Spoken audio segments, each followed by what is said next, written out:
সম্মেলন দলের নাম আছে মাঝখানে সাংবাদিক। আমরা 2009 সালে সর্বশেষ আমাদের প্রতিনিধি সম্মেলন অনুষ্ঠিত হয়েছিল। এরপরে 2010 সালে মাদ্রাসা মাঠে ওই প্রতিনিধি সম্মেলন হয়েছিল ঈদগাহ মাঠে। আর মাদ্রাসা মাঠে 2010 সালের 5ই ফেব্রুয়ারি টিপাইমুখ বাঁধ নির্মাণের প্রতিবাদে একটি জনসভা হয়েছিল। এরপরে আর আমাদের কোনো বড় প্রোগ্রাম হয়নি।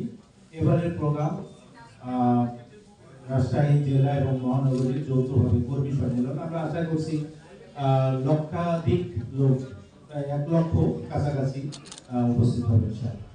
যেহেতু বড় গ্যাদারিং, আমরা তাদের নিরাপত্তার চিন্তা করে এখানে আমাদের নারী কর্মীদেরকে আমরা রাখি, শুধু পুরুষ কর্মীরা উপস্থিত হবে।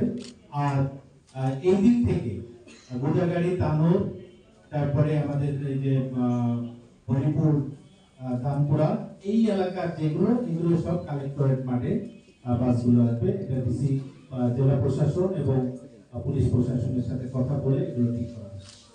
আর আশা করি যে যানজট একটা বড় প্রোগ্রাম, মানুষ নামবে, নেমে প্রোগ্রামে যাবে, এই কারণে আমরা এই রুটটা তালাইমারি থেকে এই রুটটা অ্যাভয়েড করছি।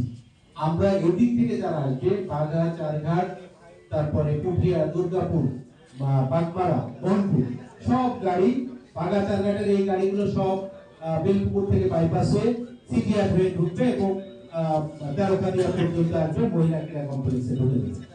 এই কারণে শহরের ভিতরে যে যানজট সেটা আশা করি হবে না, কারণ তারা এই দিক দিয়ে রাজীব চত্বর হয়ে ফায়ারবার্ক সার্ভিস হয়ে মাদ্রাসা মাঠে চলে, এই রাস্তা টোটালি ফাঁকা থাকে। আমি আশা করি যে যানজট ওইভাবে হবে।